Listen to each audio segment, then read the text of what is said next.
Tetap saya memulai dengan pendahuluan dari kata hermeneutik juga. Saudara sudah tahu kan tentang hermeneutik itu ya.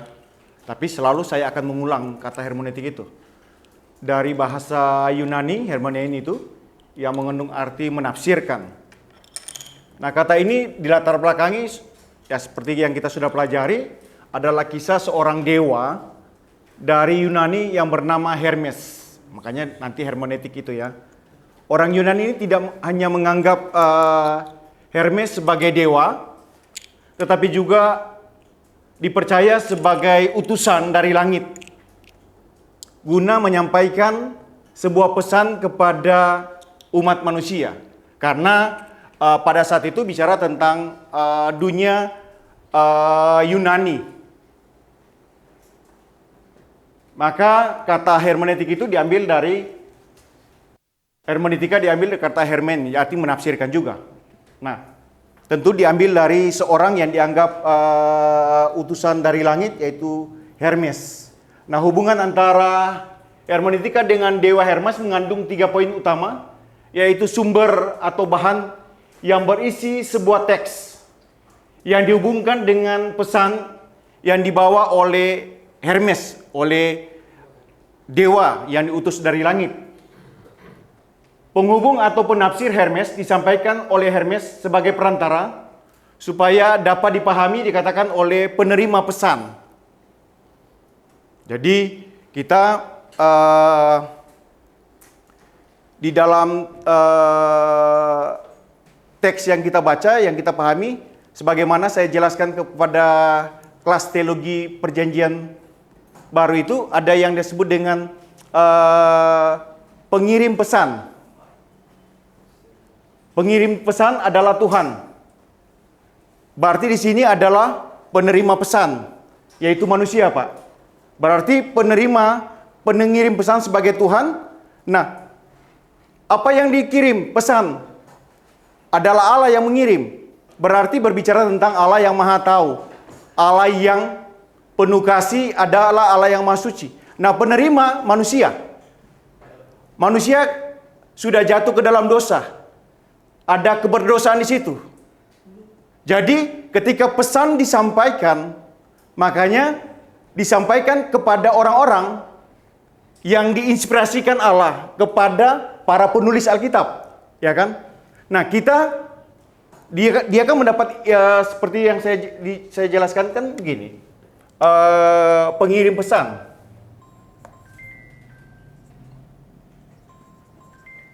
Ini penerima tentunya. Tentunya dari Allah di sini. Kalau kita bicara tentang Allah, Allah Maha Tahu gitu. Maha Tahu. Tentunya di sini manusia. Manusia punya keterbatasan sini. Saya sudah katakan tadi dosa. Terus ini Allah Maha Tahu, Allah Maha Suci. Maha Suci di sini. Terus disampaikan kepada orang-orang yang menerima pesan pertama. Pesan pertama tentunya para siapa? Penulis Alkitab gitu. Nggak usah, tentunya para nabi, orang-orang, karena yang tulis Alkitab bukan hanya orang nabi, banyak penulis, bahkan dari berbagai latar belakang penulis Alkitab. Dikirimlah kepada penulis Alkitab, yaitu penulis Alkitab di sini. Ketika dia mendapatkan penulis sebagai penulis Alkitab, maka dia mendapatkan pewahyuan. Dia diinspirasikan oleh Allah. Maka ini yang disebut dengan mendapatkan pengilhaman.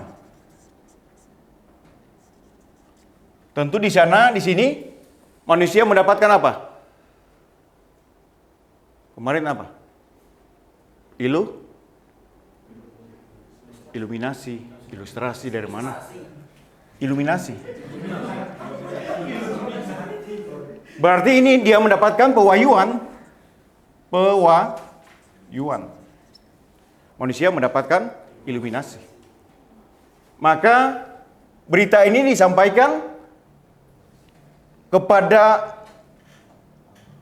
orang-orang nantinya di sini kepada semua orang, tetapi antara sini dan orang yang di sini mengalami yang disebut dengan gap.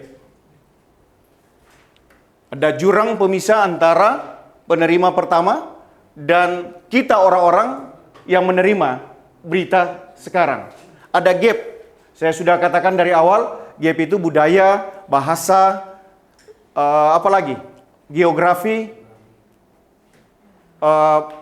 Nah mungkin juga saudara belajar bahasa Ibrani terus langsung lancar bahasa Ibrani. Ada gap di situ, bahasa tata bahasa sangat mempengaruhi. Disinilah, maka dibutuhkan apa di sini? Untuk disampaikan kepada orang. Apa di sini? Ada gap. Ia membawa pesan ini. Sekarang ada gap di sini. Antara tulisan yang ditulis oleh penulis pertama. Iya, penafsir apa yang kita belajar? Hermeneutik. Kan nggak mudah memahami konteks. Apalagi kita orang Indonesia, bukan orang Israel yang bawa Injil ke Indonesia, tetapi lewat bangsa-bangsa lain, lewat Jerman, orang Belanda. Konteksnya sudah berbeda. Makanya ketika ini pun disampaikan pada saat itu Injil dibawa ke India karena orang Barat yang membawa. Sehingga mereka mencoba merubah kultur tentang sebagaimana mereka menerima Injil dengan bahasa para penginjil, Pak. Makanya Mahatma Gandhi menolak. Dia katakan Yesus orang baik, tapi mereka orang jahat gitu. Itu yang disebut dengan nantinya di sini dipahami oleh penerima pesan. Maka di sini dikatakan dengan begitu dapat diartikan ke dalam 3 pengertian. Ungkapan yang terlontar dari pikiran yang diolah menjadi kata, menerjemahkan dan mengimplementasikan sebagai seorang penafsir. Jadi ungkapan yang terlontar pikiran, nah kita harus olah di situ, menerjemahkan dan coba mengimplementasikan berita yang dia sampaikan, yang dia bawa. Bahasa asing yang mengandung makna gelap atau sulit dipahami dialihkan dengan mengungkapkan bahasa lain yang lebih mudah dipahami oleh pembaca. Seringkali menggunakan kata-kata perumpamaan supaya memudahkan pembaca memahami konteks yang sedang kita pelajari. Ungkapan yang berasal dari pikiran, nah ambigu di situ, dibuat dengan format yang lebih mudah guna menemukan maknanya. Sesuatu yang ambigu yang kita baca, jangan saudara berpikir tafsir itu kita sudah mengerti.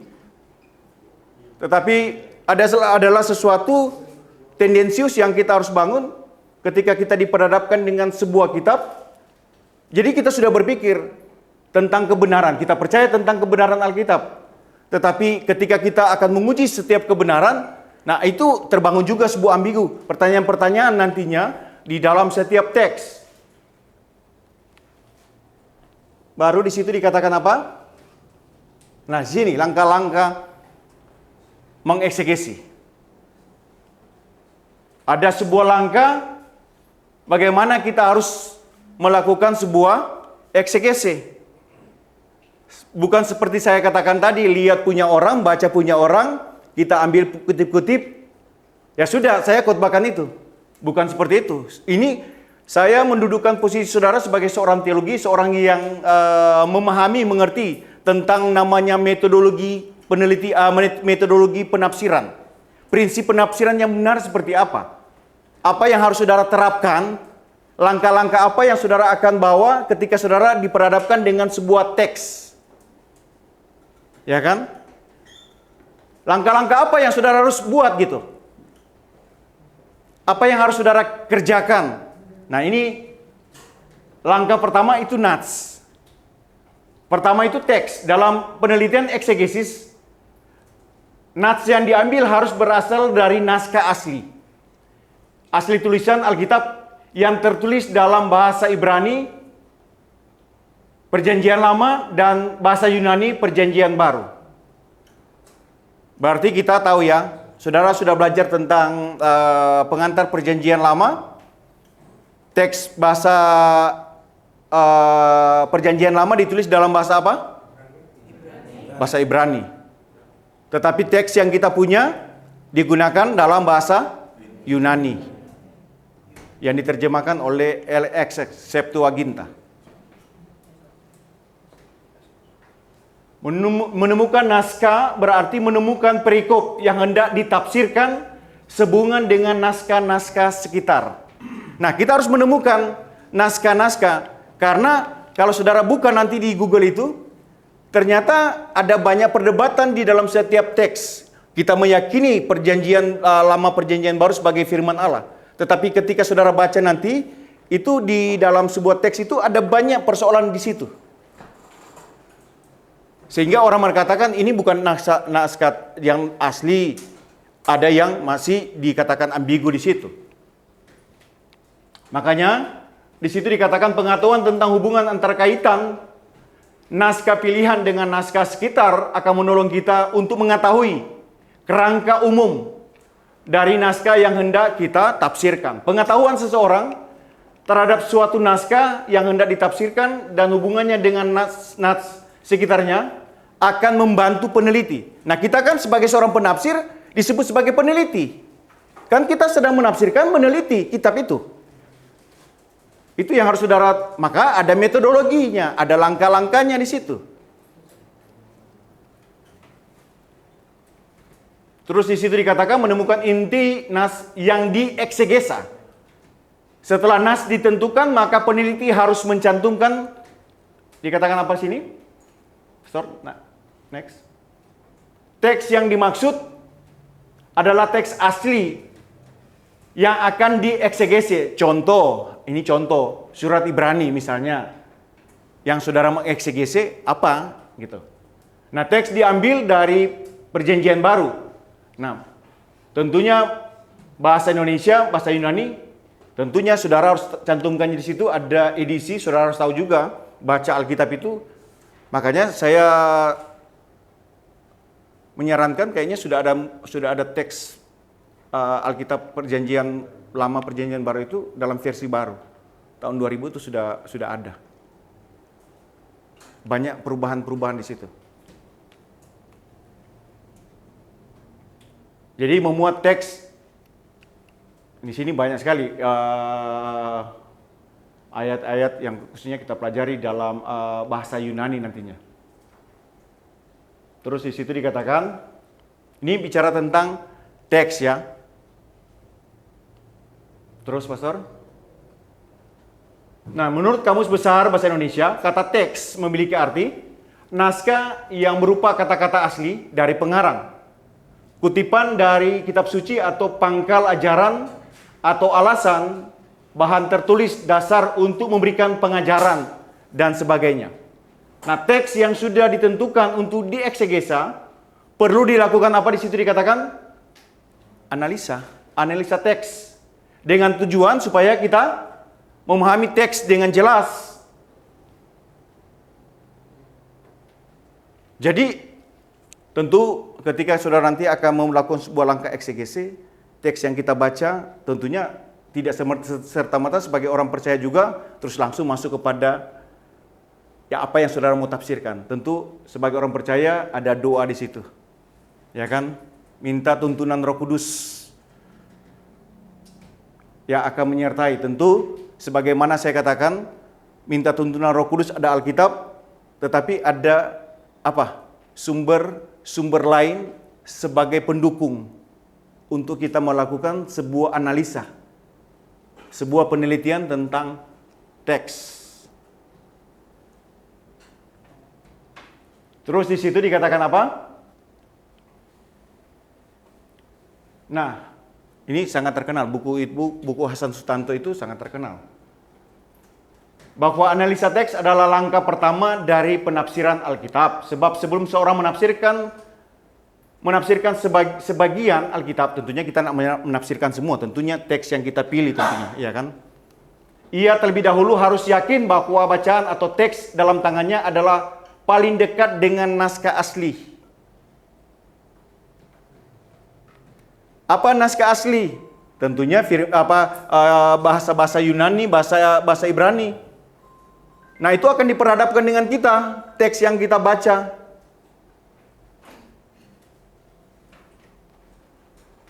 Seseorang penafsir yang tidak mempercaya akan kebenaran dari teks asli ada di tangannya adalah teks yang mendekati naskah asli. Maka analisa teks dilakukan tidak akan membawa hasil. Jadi ada naskah-naskah situ tadi. Akan tetapi jika seseorang yang telah percaya bahwa teks itu adalah benar teks yang mendekati asli, maka penafsir tersebut akan mendapat suatu hasil yang menambah pengetahuan kepada teks yang dianalisa. Jadi angka pertama adalah harus diketahui sebagai seorang penafsir apa yang harus kita lakukan. Ada, nanti saudara baca aja nanti di dalam kitab itu ada, oh ini kok sepertinya dia katakan bahkan itu ada sangat kuat, strong di situ bahasanya itu. Dikatakan di sini, maka yang dibangun sebagai seorang penafsir yang harus saudara ketahui dikatakan analisa teks bukan dimulai dengan suatu preposisi yang tidak hormat atau tidak percaya kepada firman Allah. Tetapi analisa teks bukan suatu usaha untuk meraba di dalam kegelapan. Jadi ini kan teks yang kita baca.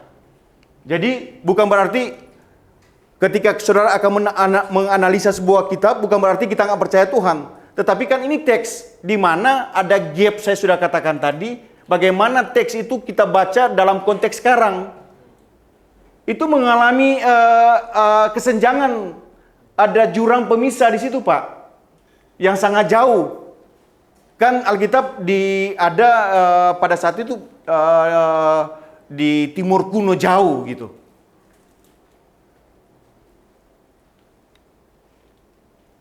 Tidak ada iman kepercayaan orang Kristen yang didirikan atas ayat-ayat yang diragukan. Jadi kita meyakini bahwa oke, kita akan percaya firman Tuhan, tetapi ketika kita akan meneliti setiap teks, berarti ada ayat-ayat yang memang kita ada sebuah keraguan, tetapi bukan meragukan tentang firman Tuhan, tetapi meragukan tentang ayat-ayat itu, mengkaitnya nantinya di situ. Nah, sekarang kritik yang disebut dengan kritik nats atau kritik aparatus. Nanti kalau saudara nanti susun skripsi pasti akan saudara susun ini semua. Langkah-langkah eksekusinya seperti apa? Tadi kritik teks, sekarang kritik nas. Jadi ada teks di situ kita kritik. Tujuan kita kan begitu, Pak. Nama juga peneliti. Menghermeneutik di situ kan. Ada metodologinya, ada langkah-langkahnya yang harus kita melakukan sebuah penelitian. Maka A. Sitompul dan Ulrich Beer ini dalam bukunya yang berjudul Metodologi Penafsiran Alkitab mengatakan bahwa perlunya menjalankan tugas kritik nas adalah karena naskah ini PLPB yang ada di tangan kita sekarang terdapat kesalahan-kesalahan yang dalam proses penulisan. Adanya kesalahan-kesalahan dalam proses penulisan dan pencetakan naskah PB membuat pembaca dalam membaca teks menjadi kurang tepat dari salinan yang ada. Untuk kritik naskah, nats mencari untuk memahami proses transmisi serta akibat dari kesalahan yang telah terjadi dari yang asli agar mengembalikan pada bentuk yang original. Jadi ketika Alkitab itu dibakukan, kita perjanjian lama itu dibakukan di Jamnia itu ada di Israel sekitar 90 sampai 100 Masehi. Alkitab itu perjanjian lama dikanonkan. Perjanjian baru itu baru dikanonkan kalau nggak salah mulai abad keempat, tapi sudah diteliti abad kedua sampai abad keempat. Prosesnya walaupun itu pun masih menimbulkan perdebatan-perdebatan tentang setiap teks. Bahkan Martin Luther pun pernah mengkritik tentang ada beberapa ayat yang dia katakan nggak benar perlu firman Alkitab yang ini dimasukkan sebagai firman Tuhan. Nah, kita pahami juga, orang Katolik juga punya yang disebut dengan kitab Deuterokanonika. Deutero itu kedua, kitab kedua. Jadi proses kanon kedua. Kalau kritik nats itu apa prosesnya di dalam pengembangan penulisan kitab atau memang prosesnya itu berlangsung terus ya? Jadi ada mungkin ada temuan baru lagi atau mungkin Penyempurnaan. ya dalam tahap penyempurnaan gitu. Nah, konteksnya kita kalau dalam pemahaman kita ya sebagai orang yang teolog lah yang belajar, apakah kita yang melakukan kritik nats itu atau seperti apa? Nah, tentunya orang yang sekarang kita pegang Alkitab misalnya, saya bilang misalnya versi tahun berapa Alkitab, sekarang versi baru. Nah, tentu orang yang duduk situ Pak bukan orang sembarangan tentunya. Mereka sudah menganalisa orang-orang yang paham benar tentang, karena saya pernah mengikuti seminar itu Pak. Seminar itu pernah saya ikuti. Bagaimana mereka para penyusun Alkitab itu untuk mendapatkan satu kata pun mereka harus pergi keluar bahkan ke tempat-tempat yang memang untuk mencoba mensamakan dengan teks kita. Itu mereka mencari Pak, cari. Tetapi esensi atau inti dari teks yang kita baca itu tidak akan mengalami perubahan. Itu. Ada banyak tentang salinan-salinan kitab itu, walaupun sepertinya kita baca, kan ini bahasa Indonesia kadang-kadang supaya ya pembaca memahami gitu. Kadang-kadang bahasa yang di sana yang kadang-kadang sulit untuk diungkapkan, bagaimana penulis lembaga Alkitab itu supaya ya memudahkan, mengerti gitu. Ada nggak Pak dulu ditemukan Alkitab pencetakan pertama di Indonesia, kedua sudah 20 tahun, 30 tahun setelah ada kritik nats itu ada perubahan yang bukan apanya situasinya, tapi kemaknanya gitu, ada nggak yang berbeda? Ada nggak? Nah, ada yang berbeda, maknanya tetap berbeda. Nah, ada. Ya, kan itu tersimpan di lembaga Alkitab. Bagaimana? Kalau saya nggak salah itu Lodikar itu kayaknya yang ada tahun berapa dicetak itu. Kan misalnya kitab Yohanes dulu Yakya Pak. Ya kan? Dulu bicara tentang Rohul Kudus kan gitu. Antikris itu Dajjal. Alkitab yang terjemahan baru tahun berapa? Tahun 2000 kayaknya. 2020 itu kayaknya sudah ada. Soalnya saya jadi keinget maksudnya materi mata kuliah hermeneutik. Di saat Alkitab yang kita pakai saat ini, Lembaga Alkitab Indonesia, itu ada satu orang yang haji dari Malaysia yang ikut menerjemahkan Alkitab. Alkitab Belanda ke Inggris terus ke Indonesia. Jadi saya akhirnya pas dapat baca tahunnya 1796 sampai 1854 dan sampai hari ini bercokol di Alkitab Indonesia. Namanya Haji Abdullah bin Abdul Mursi. Nah, makanya dengan mata kuliah begini, kok bisa seorang haji dimintain tolong untuk hermeneutik gitu kan Alkitab. Nah, kalau nyambung lagi tadi tahun 2000 saya dapat dari channel Pantaragi lagi Open Biblika. Dia bikin karena dia mencoba untuk protes kata Allah yang dipakai pakai bahasa Arab Allah change gitu. Oh itu beda, itu beda. Beda itu saya juga waktu sekolah itu juga ditawarin itu oleh harus menggantikan nama Allah. Ya. Itu nama Allah, harus menggantikan nama Yahweh semua. Ya. Nah, itu ada persoalan itu. Ya kita meyakini Alkitab yang kita punya cetakan Lembaga Alkitab Indonesia gitu. Ada itu banyak itu tentang lembaga apa. Kita punya Alkitab itu, kayaknya saya pernah ada kayaknya di bawah itu Alkitab itu dikasih juga banyak itu kita.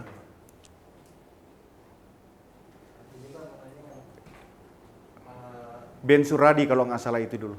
Ya. Saya tahu Ben Suradi. Saya pernah di situ karena dosen saya dulu pernah belajar di situ. Di Orange Cikini dia. Ben Suradi. Jadi Pak mau menyambung dari pertanyaan Pak Stevi, itu kalau di Alkitab kan tadi yang diterjemahkan sama Mr. Abdul itu tentang Allah dengan Yahweh itu bagaimana Pak? Begini, saya sebenarnya bukan masuk kepada itu poin yang tentang nama Allah, nama Yahweh itu gitu. Itu panjang sekali itu kalau bicara tentang nama Allah, nama Yahweh. Seolah nama kita sudah meyakini bicara tentang Allah itu tentunya tujuannya kepada Yesus Kristus.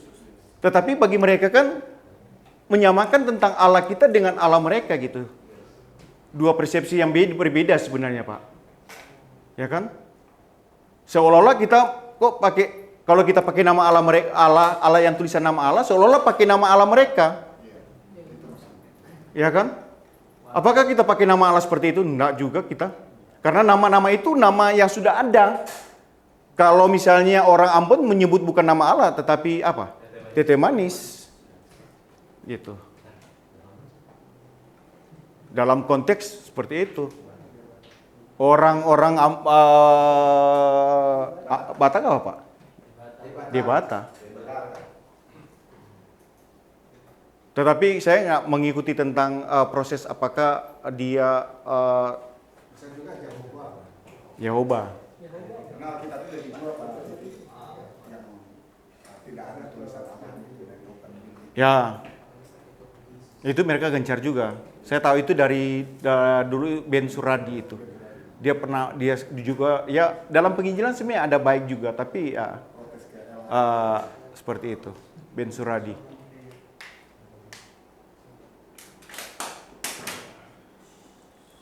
Jadi seperti itu apa? Eben. Jadi seolah-olah kalau kita pakai nama Allah, sepertinya nama Allah mereka. Nama itu umum sebenarnya sudah ada, gitu. Makanya dihubungkan, mereka mau mengganti, jangan pakai nama itu karena nama itu seolah-olah nama tapi pakai nama Yahweh, gitu. Kalau kita mau hubungkan kepada, mohon maaf kalau salah saya dengar itu, misalnya gembala sidang. Kalau gembala sidang kita waktu dulu Tuhan menyatakan diri, apakah saya ini Yahweh? Pasti nggak kenal. Apalagi Bapak dari ini kan menunjukkan nama Allah gitu. Nah mungkinlah saudara yang asing Tuhan menyatakan ini saya nama Yahweh siapa lagi? Yahweh nantinya. Tapi menggunakan nama Allah, menggunakan nama personifikasi yang memang dikenal oleh kita gitu.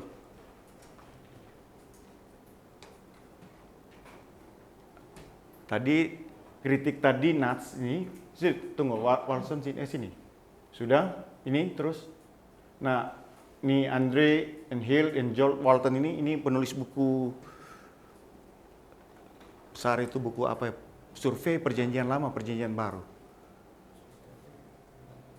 Maksud dan tujuan dari kritik Nats adalah untuk mengidentifikasi kesalahan-kesalahan yang mungkin saja terjadi dalam proses penyalinan ulang teks yang dilakukan dengan tangan selama berabad-abad. Bisa saja terjadi seperti ini. Penyalinan ulang itu memang, makanya ada yang disebut dengan kaum Masoretik itu. Itu cendekiawan Yahudi itu. Alkitab itu kita sudah tidak menemukan tentang Alkitab aslinya, Pak, tapi kita menerima salinan-salinan. Karena bicara tentang ada di mana? Ditulis dalam kertas papirus, terus ada perkamen itu, papirus itu bisa hilang baru ditulis di lempengan-lempengan atau kulit-kulit binatang. Jadi saudara berpikir, atau misalnya Paulus dulu tidak sama seperti saudara berpikir Paulus ketika dia penginjilan itu. Kan Paulus sudah lewat, sudah sangat ini, tulisan-tulisan sudah ada. Nah itu bukan tulisan-tulisan bukan seperti yang ini. Bisa kemungkinan Pak. Jadi bukan seperti yang saudara bawa begini, buku begini. Saudara harus tahu dulu cetak kertas itu ditemukan tahun berapa. Mesin tik baru ditemukan tahun berapa. Makanya kalau saudara lihat dalam film-film yang disebut film-film apa itu? Bukan, dokumenter itu film apa sih?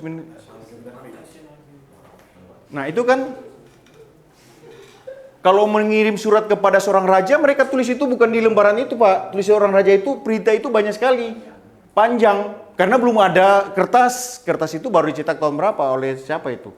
Sangat panjang. Jangan-jangan Paulus dulu itu bawa firman Tuhan juga pikul kemungkinan gitu. Untuk menginjil aja. Nah kita sekarang apa? Bawa Alkitab malu. Persoalannya situ kan? Ya kan? Kalau dulu mereka bawa. Nah kita sekarang kemungkinan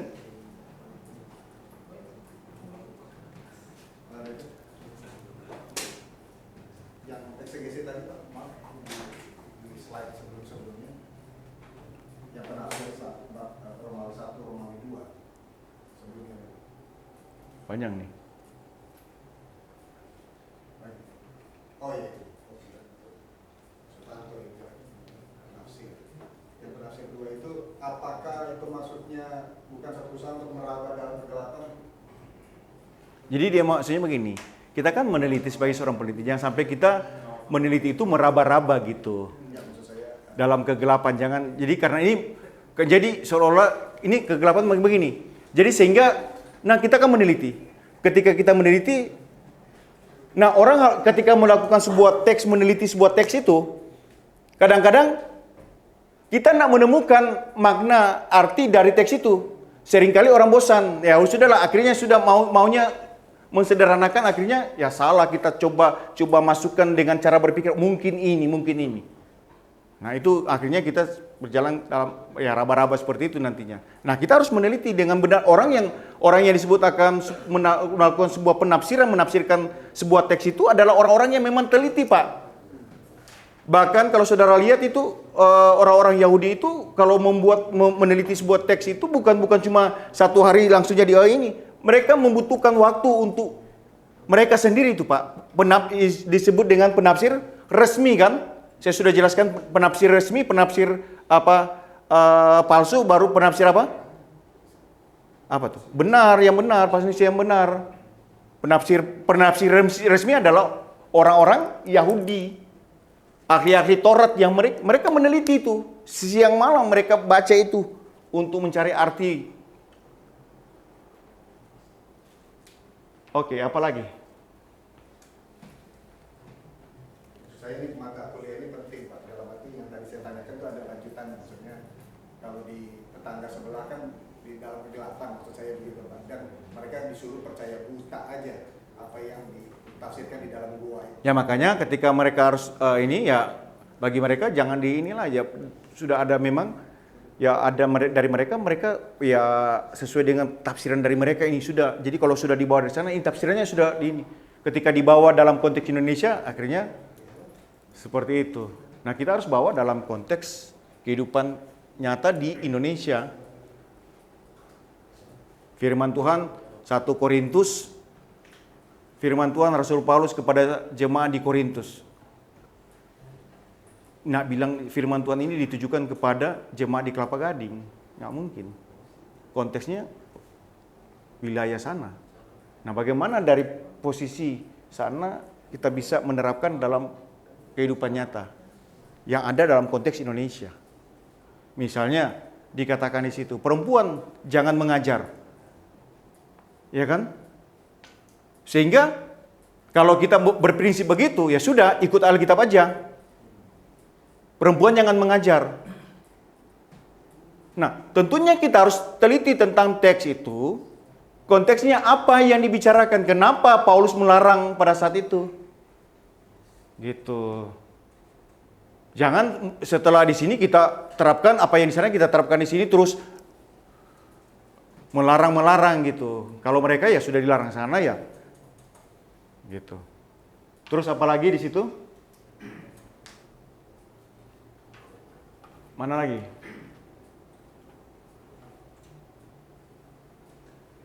Ada terjemahan sementara dalam ini skripsi adalah terjemahan penulis sendiri dari teks asli Alkitab ke dalam bahasa Yunani. Jadi terjemahan sementara itu terjemahan penulis. Jadi ketika saudara meneliti satu ayat, itulah penulis saudara akan meneliti. Gitu. Dari bahasa Yunani. Tentunya patokan kita adalah Alkitab bahasa Yunani, bahasa Ibrani dulu. Karena itu untuk mendekatkan dengan Alkitab yang kita miliki. Terjemahan sementara ini dibuat dengan bantuan dan dukungan dari, sini ada leksikon, kamus bahasa Indonesia Yunani, serta berbagai sumber buku gramatika lainnya. Pastor tahu, kalau Pak Coki tahu tentang buku leksikon. Paling paham dia, jago dia. Iya Pak, iya paling jago itu untuk. Ada, kalau saudara buka tentang bahasa Yunani itu, ada leksikon, karena baca bahasa Yunani itu, ada bahasa Yunani itu, ada kode-kode di atas itu. Nah itu dikonfirmasikan lagi dengan leksikon. Gramatikal apa yang mau disampaikan. Nah ketika saudara konfirmasi satu ayat itu, dia konfirmasi lagi dengan ayat lain. Dari ayat lain dia pindah-pindah. Makanya jadi begini, jadi sambung semua. Tidak bisa lepas dari satu konteks dengan konteks yang lain. Dari perjanjian baru, saudara teliti. Apa sih ini? Dia gabung lagi. Makanya setiap apa yang saudara akan tafsirkan itu, saudara harus melakukan namanya ini. Apa namanya? Bukan hanya mengartikan tentang, tetapi saudara harus mendeskripsikan tentang artinya itu. Contoh, di dalam, coba buka di dalam, cari di dalam Google itu, Matius, taruhlah Matius 4, Lukas 4, ayat 1. Nah, jangan ayat apa, jangan cari di ini, cari Google.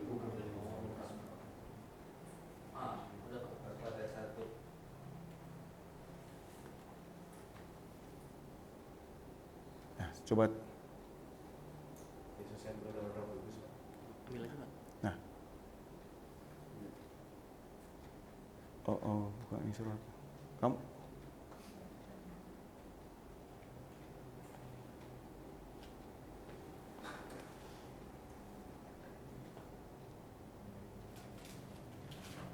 Saudara, sorry. Di sini ada Lukas 4 ayat 1. Coba saudara tekan yang kata penuh di situ.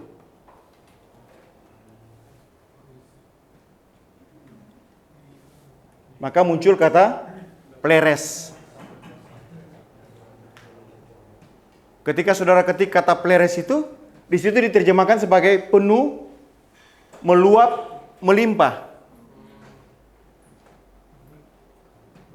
Berarti balik lagi ke ayat, satu orang pegang ayat, nanti balik di sini, kata penuh nanti.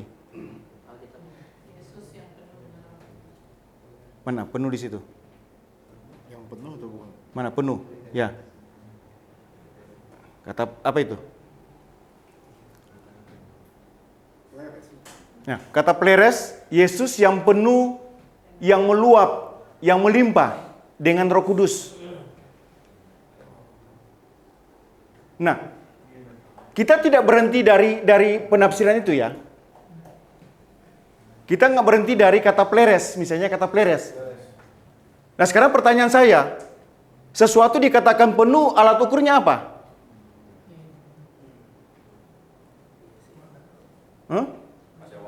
Ada wadah, gitu. Ada sesuatu yang kita ukur, misalnya air ini, ada gelas ini, sesuatu penuh karena ada wadah. Berarti kita harus mendeskripsikan, kan? Yesus dipenuhi, kan Yesus itu posisinya sebagai manusia. Maka Yesus memposisikan sebagai manusia, dia harus dipenuhi oleh, dikatakan ketika dia keluar dari air, dia dipenuhi oleh Roh Kudus. Nah, bukan berarti kita menerjemahkan Yesus dipenuhi, oh iya dipenuhi dari apa? Alat ukurnya apa? Ada wadah di situ. Ada sesuatu yang kita ukur untuk mengatakan itu penuh. Ada bejana di situ.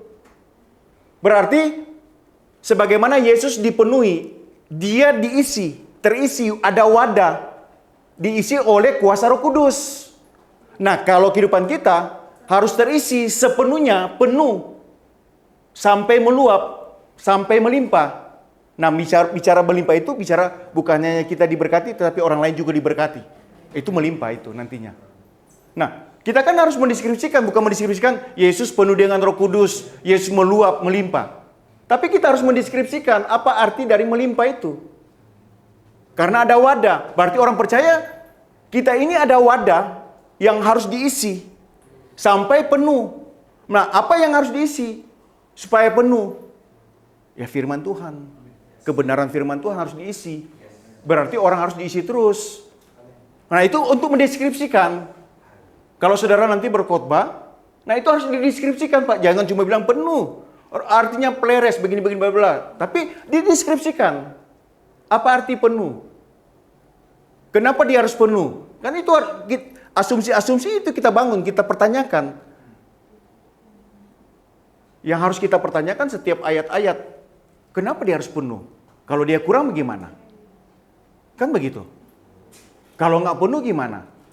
Makanya orang kalau nggak penuh ya, ketika nggak terjadi mujizat, banyak orang salah-salahkan Tuhan. Kan begitu. Orang mulai kecewa, berarti nggak penuh.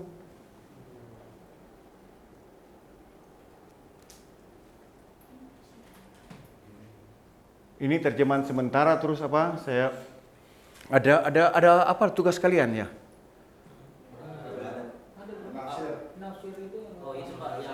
Ya sudah, nanti pokok habis ini.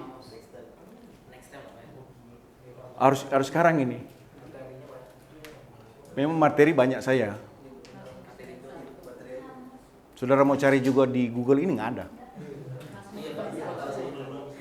Saudara mau cari nggak ada. Saudara mau cari dimanapun nggak ada.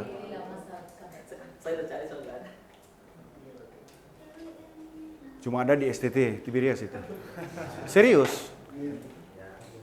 Saudara mau cari di mana, mau cari teks dimanapun.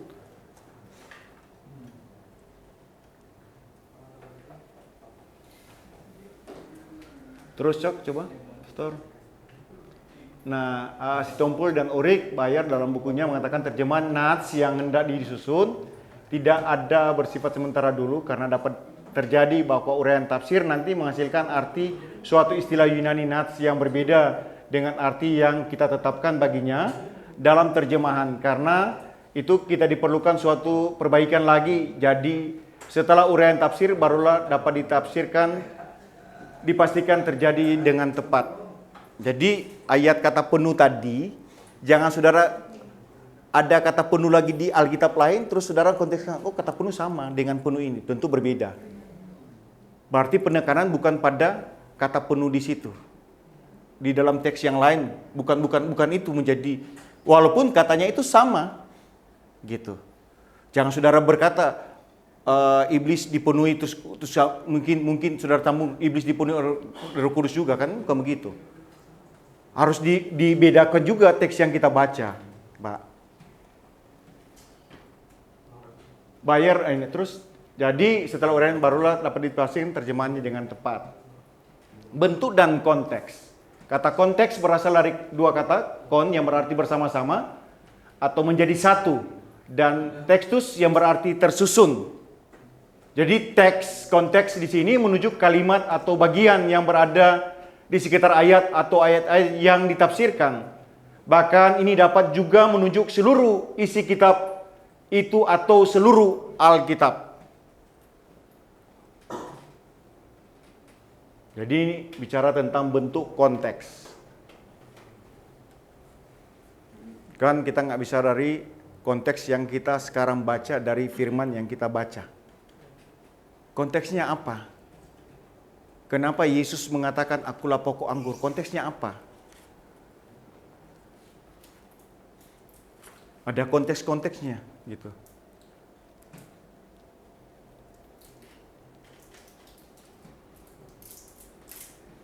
Konteks umum. Menurut Hasan Sutanto, konteks umum adalah satu nas, tugas yang terdiri dari atas atau satu perikop yang satu bagian yang dipotong dan keseluruhan karangan juga biasa disebut atau panggalan atau suatu uraya untayan.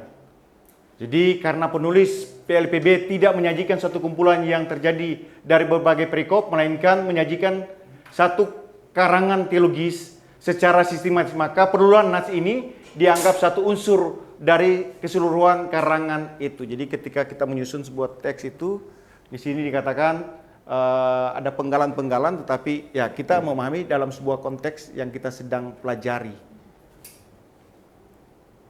Itu teknik penggalannya gimana? Jadi dalam ya ada kan penggalan-penggalan dengan kita ini, tapi kan kita menempatkan makna teologis dari penggalan-penggalan itu, Pak. Ya kan? Itu kita harus mendapatkan makna teologisnya dari cerita dari satu konteks yang kita sedang baca, gitu. Itu secara umum, Pak, secara umum. Umumnya begitu. Kita ini penggalan-penggalan, ada penggalan-penggalan. Ada misalnya perjanjian baru, Yesus titik, nama Yesus itu penggalan, ada sesuatu kebenaran sini titik, ada yang saudara bisa ini. Jadi bahkan kata-kata sambung, kata-kata penghubung pun itu sangat membantu itu. Jangan saudara pikir kata penghubung itu, Kalau juga marifat gitu ya ya. itu ada kata penghubung itu, kata-kata yang itu jangan saudara abaikan. Itu sangat penting, gitu. Jadi yang mempunyai makna teologis. Ya, nah mungkinlah Alkitab adalah pewahyuan Allah, diilhamkan Allah kepada manusia supaya manusia baca. Tuhan menaruh ayat itu tanpa maksud gitu. Ya kan? Tuhan taruh begini, ya sudah nggak ada maksud, taruh aja. Yang penting setiap ayat, makanya bahkan ayat nabi-nabi yang saudara baca atau nama-nama orang pun itu ada maksud Tuhan taruh di situ. Jangan saudara pikir. Makanya Alkitab itu sebagaimana di dalam Injil Yohanes dikatakan apa? Kalau dunia ini bisa menulis tentang cerita tentang pekerjaan Allah, itu nggak bisa tampung. Bahkan dikatakan ranting-ranting menjadi pena untuk menulis tentang pekerjaan Allah, nggak bisa tampung untuk menjadikan satu buku, Pak. Berarti Alkitab itu adalah firman Allah, di mana Alkitab itu sangat selektif. Ya kan? Dikatakan Allah menciptakan manusia. Ya kan? Terus ayat ketiga, Allah menciptakan manusia lagi, dikatakan dari tanah, diambil dari debu tanah semua, baru jadi manusia. Terus Alkitab hanya mendeskripsikan sesuatu yang memang selektif. Nah, ketika kita mencari tahu tentang organ tubuh manusia, ada ilmunya yang lain, namanya kedokteran, untuk meneliti. Allah sudah menetapkan manusia begini loh.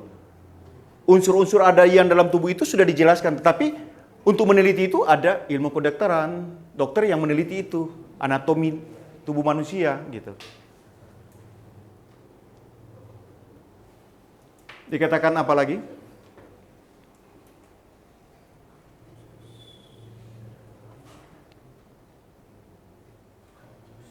Douglas Stuart ini saya buku ini paling bagus ini juga. Menjelaskan bahwa konteks umum adalah mengklarifikasikan atau membagikan suatu sastra bagian dari firman Allah yang akan ditafsirkan dengan membandingkannya dengan bagian-bagian yang serupa sehingga mengerti apa yang membuat bagian sastra itu bersifat khas dan unik. Jadi jangan saudara berpikir satu ayat itu ternyata dikaitkan dengan ayat yang lain. Baru kita akan menemukan sesuatu yang disebut unik itu. Makanya seperti saya bilangkan tadi, ini sebuah bungkusan yang harus kita buka satu-satu. Karena ada gap di situ, budaya, bahasa. Nah, kita harus buka supaya mendapatkan inti kebenaran di situ. Kebenarannya ada di dalam situ gitu. Terus dikatakan apa? Cok, boleh. Bentuk atau konteks di sini ialah menentukan tempat nas dalam konteksnya yang dihubungnya dengan perjanjian lama dan perjanjian baru serta menentukan peran nas dalam karangan dan tulisan keseluruhan. Jadi bentuk atau konteks di sini menentukan tempat nas. Jadi Alkitab itu misalnya begini. Perjanjian baru sama seperti tadi Yesus Kristus ketika pencobaan di padang gurun itu ada tertulis di mana? Matius 4 juga kan? Terus di Lukas 4 juga sama, ya kan? Di situ sama kan, Pak? Tetapi kalau dalam Injil Matius, Yesus berada ketika dia keluar dari air kan, dibaptis oleh Yohanes kan, maka dia penuh Roh Kudus berjalan dituntun dibawa ke padang gurun kan. Berbeda konteks dengan Lukas. Lukas sebelum dia berbicara, di dalam teks yang dia bicara itu Yesus saya lupa itu. Tapi begini, karena Injil Lukas menulis didahului dengan silsilah gitu. Sebelum konteks yang sesungguhnya itu didahului dengan silsilah di dalam Lukas. Tetapi dalam Matius, saudara kan bertanya, yang benar yang mana? Pertanyaannya yang benar mana? Yesus keluar dari air, sekarang berjalan di padang gurun, ya kan? Atau Yesus didahului oleh penulis Lukas yang menceritakan silsilah. Yang benar yang mana? Dua-dua benar, sama. Karena dijelaskan di situ. Ketika dia dari Sungai Yordan. Tetapi di dalam sebuah hermeneutik kita harus tahu kepada siapa penulis menuliskan surat itu. Karena di dalam Injil Lukas itu untuk menyatakan tentang anak manusia. Tentu anak Allah itu, Yesus. Maka itu mendekatkan diri kepada orang Yahudi. Makanya Yesus pada saat itu dia memposisikan bukan sebagai Allah ketika dicoba di padang gurun. Kalau dia coba di padang gurun sebagai Allah, tidak perlu dicoba. Gitu. Itu dia memposisikan diri sebagai manusia. Gitu. Tetapi kalau dalam konteks ini memang Yesus berbicara dia dari air gitu.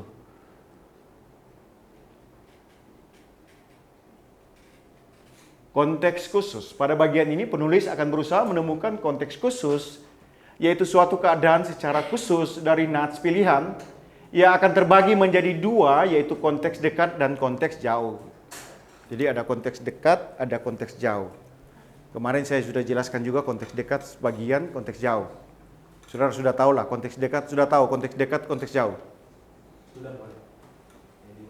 Sudah, saya sudah jelaskan itu juga kan? Konteks dekat, konteks jauh. Konteks dekat menurut Sutanto menunjukkan pada ayat atau ayat-ayat yang berkisaran sebelum dan sesudah ayat atau ayat-ayat yang ingin ditafsirkan. Nah, konteks jauh,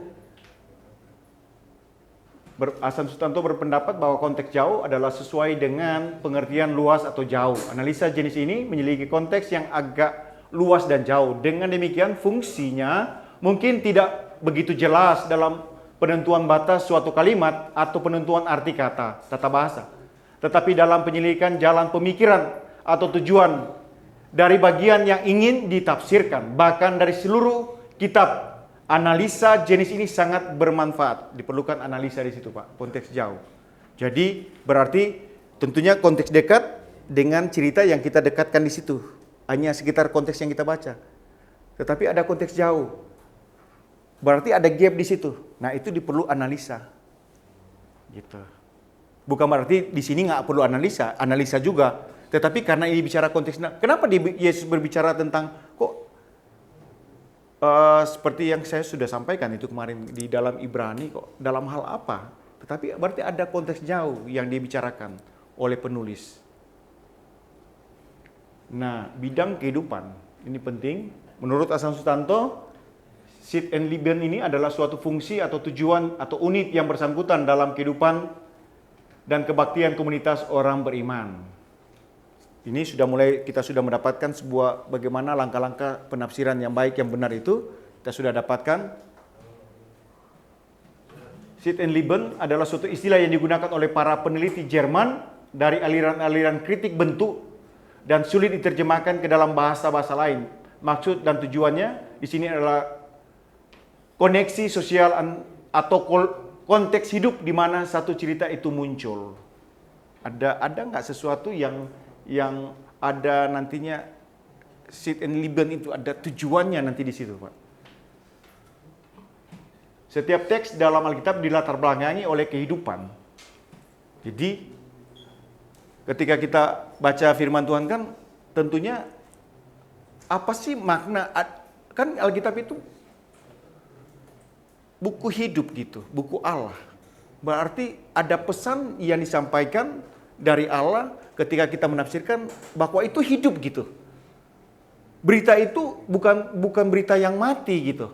Tapi berita itu adalah berita yang hidup gitu. Mencakup konteks sejarah, keadaan, lingkungan, sosial, budaya, dan masyarakat berpengaruh yang berkaitan terhadap teks atau ayat tertentu. Jadi kalau saudara baca ini, Sid and Lieben, ada tujuan gitu. Untuk apa kita baca? Untuk apa Alkitab itu kalau tidak ada Sid and Lieben itu? Ada tujuan. Kenapa Alfredo udah ketawa? Saya ketawa itu. Canda, Pak. Di kelas kan nggak boleh makan, mesti minum boleh. Coki boleh minum.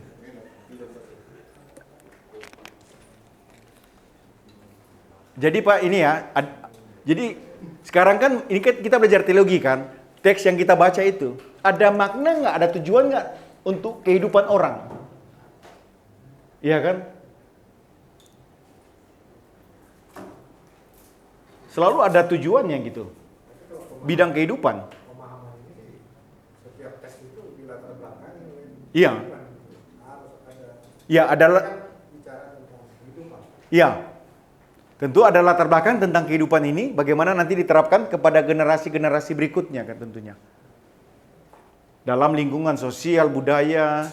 Nah itu kan konteks yang kita baca ini dipengaruhi, ada budaya, ada lingkungan sosial, untuk diterapkan kepada siapa, nah itu seperti itu.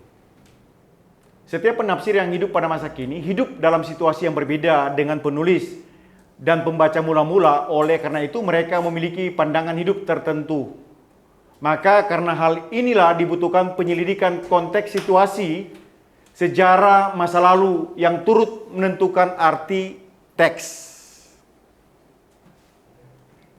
Terus, coba dikit lagi kali, udah.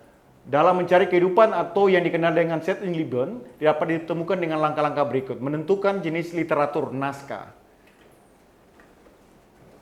Nah, di situ kritik sastra, sebab masing-masing ragam literatur mempunyai sifat sastra yang khusus. Jenis literatur Perjanjian Lama, Perjanjian Baru. Ada Pentateuch di situ. Pentateuch itu apa? 5 kitab Musa, Penta 5, Pentagon 5 bentuk, Tuk kitab, itu bahasa Yunani, Tuk, Pentateuch. Ada kitab sejarah, ada nubuat sastra itu termasuk kitab-kitab sastra, kitab-kitab Amsal, Mazmur itu kitab-kitab pengkhotbah, itu kitab-kitab kesusastraan. Dan Injil, surat-surat sejarah, kiriman dan wahyu. Nah, menentukan jenis literatur yang lebih khusus seperti liturgis, didaktis, parabolis, simbolis, profetis, doksologis, hipne, benediksi, penyataan mujizat, dan sebagainya. Kemudian menetapkan dan menggambarkan bidang kehidupan. Bidang kehidupan apa? Jadi dari teks yang kita baca ternyata banyak sekali. Ada tanda-tanda pengajaran, ada bahasa-bahasa hiperbola yang digunakan di sana, ada profetik, ada tentang nubuat di sana, bicara tentang doksologi, ada tentang pujian di sana, ada himne di situ, penyataan mujizat, itu semua dinyatakan di dalam Alkitab. Dengan konteks yang kita baca untuk kehidupan kita, tujuannya itu.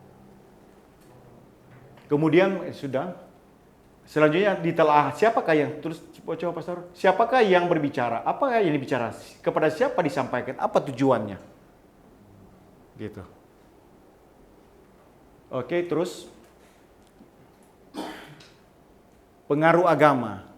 Nah, ketika kita baca juga sebuah teks, ternyata ada pengaruh agama di sekitar yang mempengaruhi juga.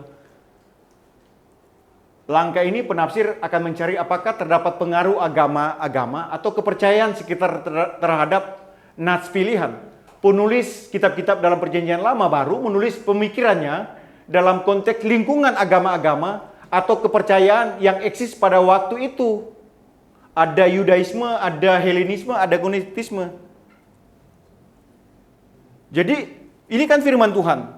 Tentu ada pembandingnya gitu dengan agama-agama sekitarnya. Harus ada pembanding agama yang benar sama agama ini kan ada pembandingnya. Berarti ada pengaruh agama-agama. Kita disebut agama mengklaim kita misalnya kita klaim agama kita paling benar, mereka juga klaim ada pembandingnya, selalu ada pembandingnya begitu. Ada agama sekitar yang mempengaruhi juga, gitu Pak. Terus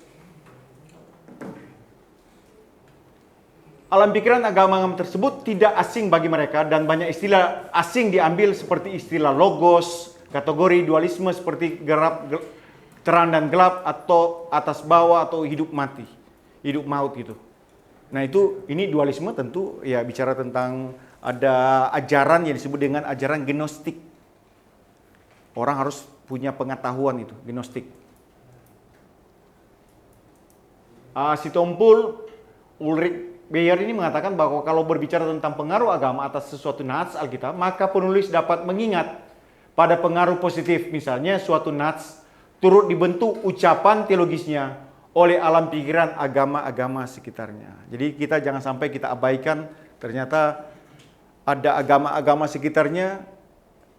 Paulus menyebut tentang ada tahayul ini berarti ada pembandingnya. Jadi supaya orang ya inilah kalau kamu begini ada pembandingnya selalu.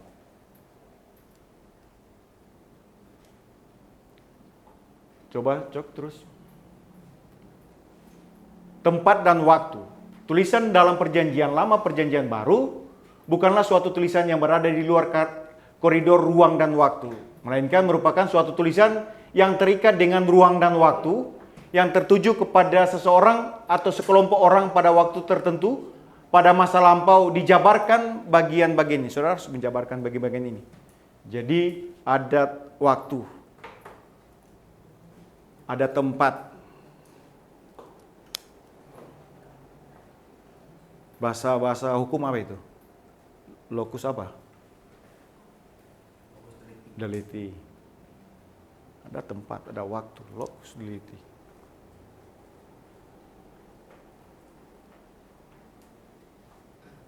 Pada bagian ini dapat dicantumkan hal-hal yang berhubungan dengan sejarah Perjanjian Lama Baru. Hal ini berkaitan dengannya memainkan peranan penting dalam nats pilihan seperti keadaan politik, sosial, ekonomi, budaya, hingga geografi pun ya dapat mempengaruhi gitu. Terus dikatakan lagi, ini sedikit lagi. Nah, tujuan, skopus dan maksud teks. Setiap ayat atau setiap teks yang di dalam Alkitab pasti memiliki tujuan yang jelas, di mana di dalamnya terdapat pesan yang hendak disampaikan dari penulisnya kepada setiap pembaca. Hal itulah yang disebut dengan korpus maksud nats itu. Oleh sebab itu, setiap teks pasti memiliki apa? Kaitan dengan teks-teks yang lain gitu. Orang kalau apalagi punya latar belakang banyak hampir semua ahli-ahli hukum itu karena selalu akan mempertanyakan setiap teks itu meneliti itu. Mengkait selalu dikaitkan gitu. Kalau ayat ini gimana? Kak, seperti itu. Skopus dan maksud nats ini dirumuskan dalam kalimat yang ringkas memiliki kejelasan dan koheren dengan isi nats. Ada sebuah kesinambungan di situ. Terus ada sedikit lagi ini. Si Tompul Dan Ulrich Beyer, setiap nas yang diteliti tentulah mempunyai tujuan tertentu. Nas dalam hal ini penafsir harus memperhatikan supaya tujuan itu cukup jelas, artinya supaya tujuan itu disimpulkan dan dituangkan dalam satu perumusan. Ayat terus dikatakan apa? Tafsiran firman. Sudah coba lewat aja tafsiran firman. Udah ini. Terus cok boleh. Nah ini sama ya tadi tafsiran terus. Nah ini aplikasinya. Baru aplikasi penutup. Setelah memahami maksud semula dari nas, maka penafsir dapat menerapkan makna tersebut dalam konteks masa kini. Baru kita bisa terapkan dalam konteks masa kini. Tapi bukan dalam bentuk khotbah, tapi kita hanya menyajikan konteks sebagaimana yang saudara, karena itu bidang teologi lain gitu. Yang harus diingat bahwa tujuan utama hermeneutik adalah melaksanakan firman Tuhan yang dipelajari dan ditafsirkan tersebut. Sudah selesai ya itu, habis. Oke, Tuhan Yesus memberkati.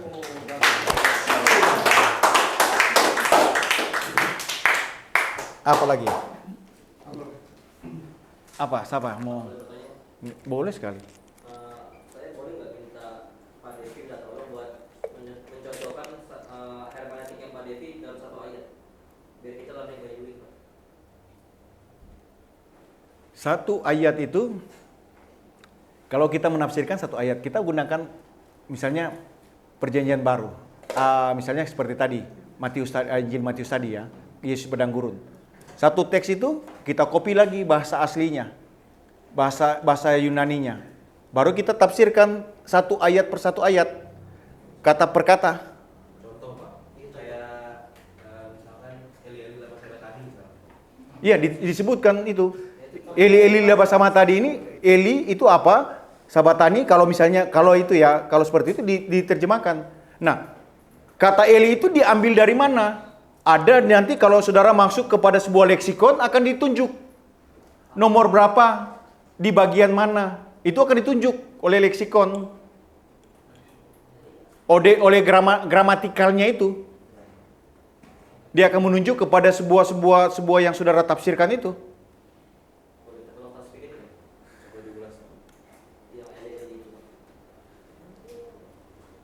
Tekniknya Pak, gimana tafsirannya? Iya. Kalau cuma secara hermeneutik maksudnya, nah itu kan bahasa-bahasa apa yang digunakan oleh Yesus yang menggunakan teks itu? Bahasa Aram kan? Bahasa Aram kalau nggak salah. Iya. Bahasa Aramia kan dipakai itu. Nah itu bahasa yang dipakai, bahasa yang digunakan Ibrani, bahasa Aram itu sangat dekat itu, dua bahasa itu.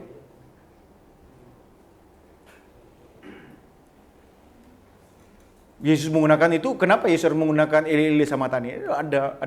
Nah, saudara cari, tapi saya tidak mencari pengertian dalam arti untuk mengaplikasikan dalam hidup kita. Coba carilah. Nanti saudara cari, kenapa Yesus mengatakan pernyataan itu, dalam konteks apa? Yesus disalib misalnya kan di situ. Eli berteriak seperti itu, Yesus berteriak seperti itu. Orang Yahudi kan berkata, orang Romawi bilang, oh dia sedang panggil Eli. Eli siapa dipanggil? Nah, carilah dalam sebuah teks itu ayat mana yang bisa mendukung. Karena ayat itu tidak bisa berdiri sendiri. Kalau kita cari ayat itu berdiri sendiri, kita tidak mendapatkan sebuah kebenaran. Tetapi ada di dalam Alkitab, ada misalnya perjanjian lama, saya pernah mengikuti semua seminar-seminar itu, dia bilang itu ada kata yang memang nggak bisa ditemukan, memang itu sudah memang itu. Penulis buku, saya penulis buku penulis buku perjanjian lama. Saya sama Pak Sitanggang pernah ikut seminar itu. Tapi ada bahasa yang kita harus cari dengan kata-kata yang lain gitu. Dia tidak bisa berdiri sendiri gitu. Ada ayat-ayat yang bisa mendukung, maka akan mendapatkan muncul sebuah kebenaran. Mungkin seperti itu. Saya tidak masuk kepada karena ini kan cuma langkah-langkah, sama macam komputer saudara. Saya cuma berikan pengertian tombol-tombol ini apa sih ini. Pengertiannya itu aja. Itu tujuan dari metodologi penafsiran. Prinsip apa yang ada di tujuannya apa dipakai ini tombol ini. Kalau saya tekan ini munculnya apa. Kan begitu. Mungkin Jujur kalau selama ini kan kita mungkin dari hamba Tuhan aja pakai ayat itu kita ambil terus kita coba. Tapi kalau kita mencoba pemanggalan sendiri itu harus ada dasar yang kita dasarnya nggak gitu Pak? Kalau itu sudah masuk di pemenggalan ayat-ayat misalnya nanti masuk kepada homiletika di situ, ilmu hermeneutik itu kan sesuatu ilmu homiletik kan ada di bidang teologi teologi praktis jadi sesuatu yang dia nggak mau ribet gitu. Tetapi ada orang yang banyak yang selalu akan merujuk kepada pengajaran gitu. Kalau homiletik ya praktis dia kutip ayat satu pindah-pindah begini kan maksud kamu ambil begini itu ya pemenggalan yang diambil, tapi setidaknya jangan saudara langsung karena kita seorang teologi. Kalau saudara mau menyampaikan ke jemaat untuk mempermudah ya silakan saja. Tetapi di situ kan jemaat yang datang bukan hanya orang-orang yang kelas kalangan bawah. Ada juga kadang-kadang pemikir, jangan-jangan ada orang doktor, profesor dulu situ pengerti gitu. Mereka karena dunia sekarang dunia yang bisa dibuka gitu. Dengan internet dengan segala macam dia mengetahui gitu. Sehingga khotbahnya yang kadang-kadang ya itu aja kayaknya kembang. Tafsiran Bob Bukley. Bob Bukley tafsiran ya. Yang kebetulan kita sedang mengisi sama teman-teman nih Pak, sama Pak Ari ya, Pak Ari. Kalau saya lihat di situ ada penggalan ayat. Apakah tekniknya seperti itu? Jadi satu perikop Pak ya, pasal 6 gitu. Nanti di situ ada penggalan ayat yang dijelaskan dengan menggunakan nanti merefer ke ayat-ayat mana gitu. Dan ayat-ayat dan juga sejarah gitu. Karena yang disampaikan sejarah zaman apa gitu. Terus di penggalan itu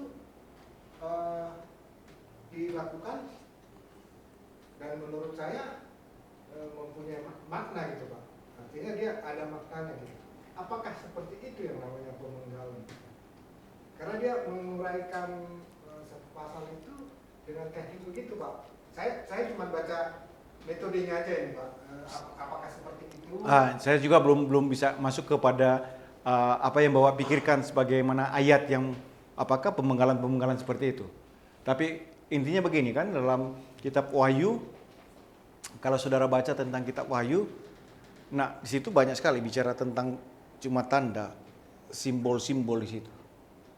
Nah simbol-simbol, terus kalau bicara tentang ada banyak simbol, tanda-tanda lambang-lambang binatang, semua itu ada di semua di situ. Terus ada rumput pun di situ ditafsirkan, ada rumput hijau, ada segala macam situ, banyak sekali gitu.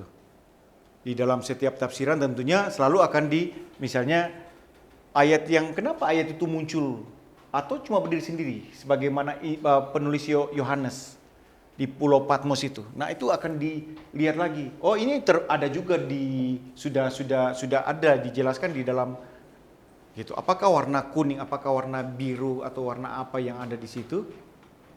Gitu, Pak. Sehingga ya artinya konteks teks yang kita baca nggak bisa lepas dari ya ada penggalan-penggalan cerita-cerita yang memang selalu akan menghubungkan dengan cerita-cerita yang ada dari keseluruhan Alkitab gitu. Gitu. Pak, jadi artinya kalau kita masuk ke hermeneutik sebaiknya kita ambil semua di dalam pasal itu gitu ya Pak? Nah kan saudara menafsirkan satu pasal. Di situ apakah pasal itu ada konteks sejarah, berkaitan dengan ekonomi, berkaitan dengan politik.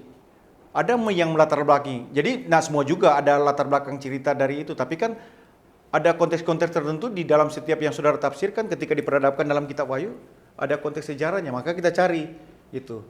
Kadang-kadang kita cari sini, dia loncat ke ayat yang di depan tapi bisa loncat ke ayat yang di belakang, itu ada kaitannya juga. Dan dia kaitkan juga dengan ayat yang di belakangnya gitu. Sehingga kemungkinan-kemungkinan itu kan disampaikan gitu. Ditafsirkan kemungkinan ayat ini, tapi bukan kemungkinan, tapi merujuk kepada ayat gitu yang sebelumnya, yang ayat yang misalnya perjanjian lama, perjanjian Seperti itu. Tapi ya ini langkah-langkah dulu ya saudara, langkah-langkah eksegesinya seperti apa. Jadi seorang penafsir itu udah duduk situ bukunya banyak sini semua buku ini. Itu kalau mau bicara seorang penafsir yang baik, yang benar. Gitu kan? Jangan cuma ambil punya orang baca, oh ini. Nah ini. Kayaknya ini mau masuk. Sudah terekam di otak kita dan kita coba memasukkan pikiran kita ke dalam Alkitab. Nah itu yang salah. Karena kita sudah berpikir terlebih dahulu. Oke, ada yang kelompok maju dulu? Oke.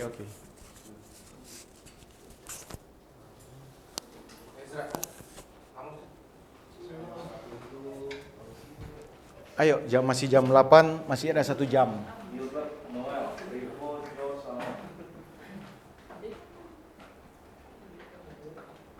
Satu-satu aja dulu, siapa? Sama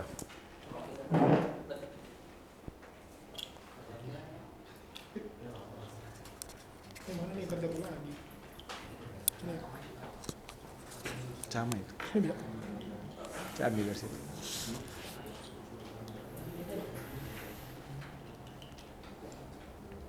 Oke.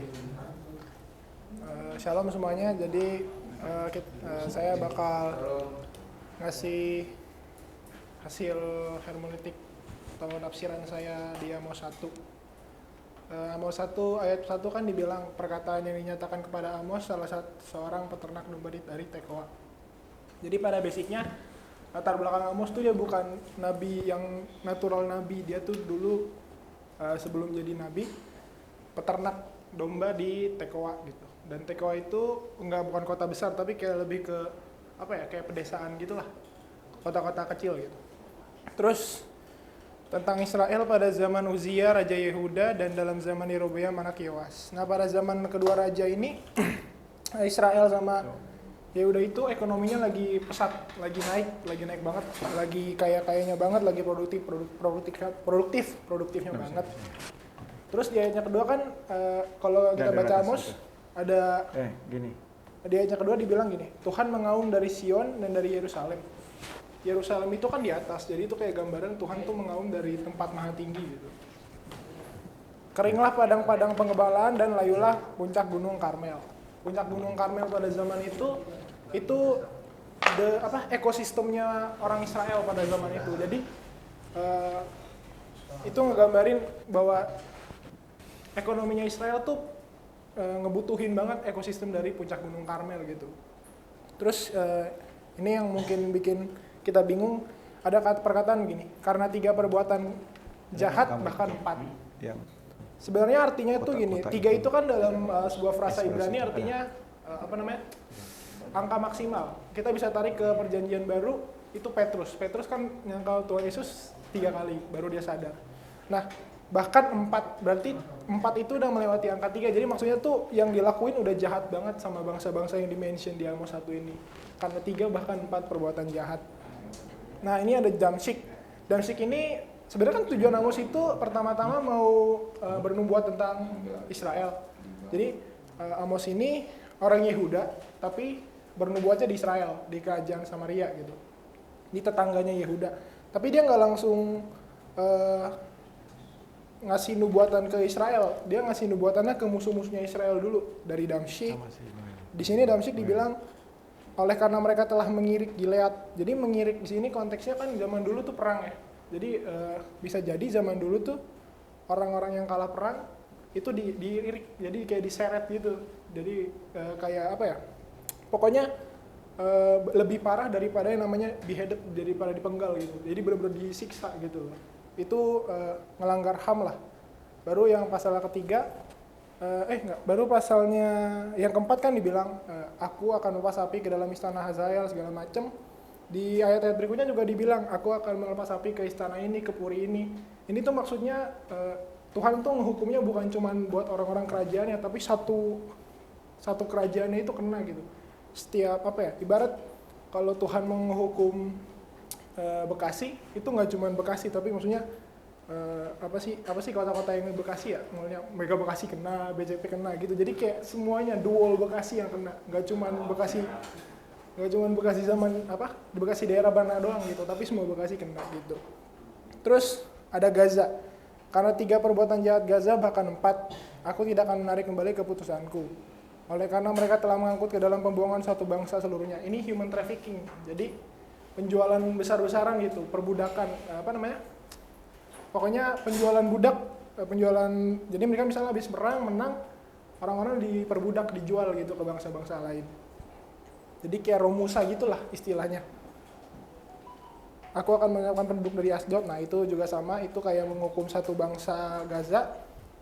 Terus ada Tirus, bahkan 4. Aku tidak akan menarik kembali keputusanku oleh karena mereka telah menyerahkan tertawan suatu bangsa. Sama, ini juga sebuah human trafficking. Tapi yang menarik di sini ada kata dan tidak mengingat perjanjian persaudaraan. Nah, perjanjian persaudaraan sama siapa? Itu sama bangsa Israel. Karena dulu kalau nggak salah dulu pas Salomo mau bangun bait suci, dia minta Raja Tirus ngasih kayu aras gitu. Jadi mereka Israel dan Tirus tuh punya perjanjian gitu, tapi bangsa Tirus di zamannya Amos tidak mengingat perjanjian sama Israel. Baru ada Edom. Karena 3 perbuatan jahat Edom bahkan 4, aku tidak akan menarik kembali keputusanku. Oleh karena ia mengejar saudaranya dengan pedang. Saudaranya Edom kan Israel. Edom kan keturunan Esau ya. Jadi di sini Tuhan menghukum Edom karena itu kan saudaranya Edom gitu. Kenapa nggak berdamai gitu? Jadi Edom tuh dari zaman dulu gemes banget sama bangsa Israel, genjor-genjoran gimana caranya Israel tuh kalah lah sama Edom gitu. Jadi itulah Edom tuh haus perang sama bangsa Israel pada zaman itu. Terus Bani Amon, ini musuh Israel juga. Karena 3 perbuatan jahat Bani Amon bahkan 4, aku tidak akan menarik keputusanku oleh karena mereka telah membelah perut perempuan-perempuan hamil di Gilead. Ini tuh genocide ya. Jadi kayak teror gitu. Zaman dulu kalau mereka berhasil menjajah itu, mereka bakal dibelah perut perempuan yang hamil tuh dibelah gitu. Terus dan raja mereka harus pergi sebagai orang buangan, ia bersama dengan pembesar-pembesarnya firman Tuhan. Nah, jadi sebenarnya ini menarik karena Amos ini latar belakangnya seorang peternak. Terus yang di ayat yang kedua kan dibilang Tuhan mengaum. Kenapa menggunakan frasa mengaum? Karena Amos kan latar belakangnya peternak. Jadi peternak udah biasa lah ngelihat singa gitu. Nah tandanya mengaum itu maksudnya gini, ketika singa udah mengaum berarti itu udah danger gitu, udah nggak bisa kemana-mana, berarti udah targetnya tuh udah fix. Ketika kita ngeliat singa maum tuh udah fix targetnya tuh di situ gitu. Jadi maksudnya makanya ada kata-kata aku tidak akan menarik kembali keputusanku. Itu udah fix, udah nggak ada bisa diganggu gugat lah bahwa bangsa-bangsa ini akan kena hukumannya semua gitu. Dan yang sebenarnya paling keren dari sini, kita kan kalau di perjanjian lama kita sering banget lihat orang tuh kalau dihukum kalau melanggar perjanjian sama Tuhan. Kayak misalnya orang nggak ngudusin hari Sabat, mati gitu. Tapi ini keren banget karena Tuhan ngehukumnya bukan ketika orang mess up sama Tuhan, tapi dia, ini mess up with another human, you mess up with me gitu loh di Amos. Jadi ini keren banget karena ketika lu main-main sama orang, sama manusia, tidak menghargai kemanusiaannya, lu main-main sama Tuhan juga pada saat itu. Jadi intinya itu intronya Amos lah, tafsiran intronya Amos. Yang lebih benar-benar kerennya ntar ada di Amos 2. Jadi itu aja tafsiran dari Amos 1. Terima kasih.